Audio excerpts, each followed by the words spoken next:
It's time now for us to dive into cloud service models, something I'm sure you've heard a lot about in the industry. And before we jump into infrastructure as a service, platform as a service, all these PaaS, SaaS acronyms that you hear about, I thought it'd be good to kind of show you this one slide, first of all, just pizza as a service. And this came from a LinkedIn post from Albert Barron at IBM, and I thought this was just a great way for you to think about the as a service concept that is sweeping the industry right now. And if you look on the left hand side, when you basically get a pizza and you make it at home, you're responsible for everything. You have to buy the cheese, the tomato sauce, the pizza dough, you make the fire, or heat up the oven, whatever you do. You're responsible for the electric, the gas. You put it on your own dining room table, and you provide your own Coke or Sprite or whatever it is that you want to accompany with your pizza, and that's your make it at home. You're responsible for everything.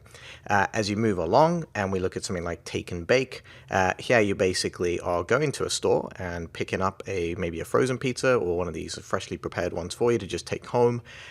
You're still responsible for your oven or your fire, depending on how you're going to cook it, but you're not responsible now for the toppings, the tomato sauce, the pizza dough. That's already been prepared for you. As we continue to move up the stack, so to speak, and this will become clear as we relate this to IT terms in a minute, now we have pizza delivered. Again, I'm responsible for less things now. All I have to do now is provide a dining room table and perhaps some soda if I'm going to serve a drink, and that's not being delivered with the pizza. But the delivery companies, such as a Domino's or one of the other big ones, takes care of everything else. And then finally, my last option, all in, dined out, complete as a service. I'm going to a restaurant and everything is provided for me. Now, let's relate that to IT service models as it pertains to cloud today.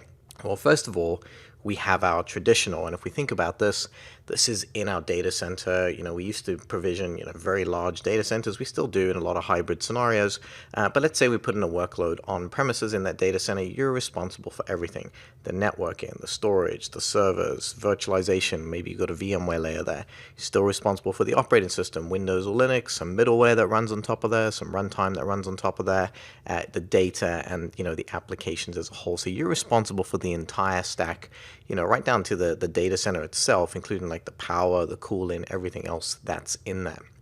If we move over to infrastructure as a service, this is where we start to build some dividing lines between what our vendor manages and what we manage. So if we look at it this way, if we do an infrastructure as a service in the cloud, so in, say, a public cloud provider, we're expecting, Microsoft, or if we were in Amazon Web Services, Amazon would provide the networking, the storage, the servers, the virtualization layer for us, and we essentially consume from that. So if we do an infrastructure as a service, we still typically are put in an operating system, on top of what the cloud provider is giving us. So we're responsible for the operating system and everything above that runs on our OS.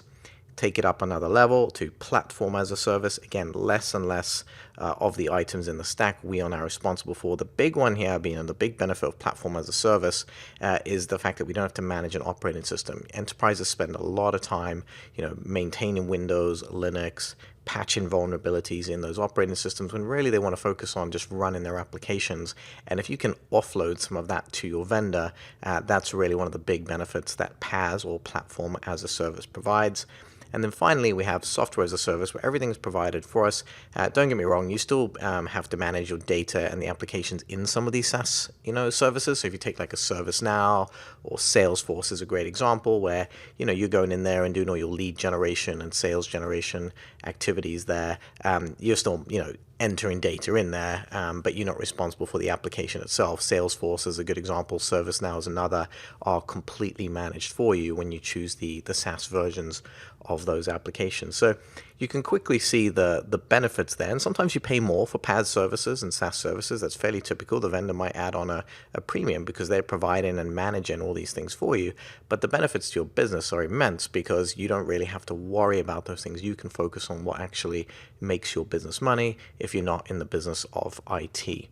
Now, before we end off here, and we are going to hit back on these a little bit later on, it's helpful to think about some of the common scenarios. So when we think about infrastructure as a service, this is typically used for migrating workloads, maybe lifting and shifting VMs from on-premises into the cloud. Could be for test and development, where we spin up workloads and spin it down. Maybe we don't want to, have the CapEx investment to always have VMs running all the time. Website hosting, storage, backup, and recovery are kind of good examples there. Now, PaaS, on the other hand, think about it in a couple of ways. One, it could be that we're using PaaS services as a development framework. So this essentially allows the developers to code their app and run it on the PaaS platform. Good examples of those are like Pivotal, Cloud Foundry, and things like app services that run in Azure as well. And then you've got other rich PaaS services, more like managed services like business intelligence, analytics, some of the IoT services that are out there that are kind of all in and providing you a lot more, capabilities. You use those PaaS services to get more insights perhaps from your applications. And then SaaS, another good one just to end off would be like Office 365, Skype. I mentioned kind of, Salesforce and ServiceNow already. So try to think of it in those terms. Infrastructure as a service, still like your VMs that you typically build, PaaS, richer application, services available, and SaaS kind of all in. And always try to contrast it to the traditional model if you're taking one of the Microsoft exams.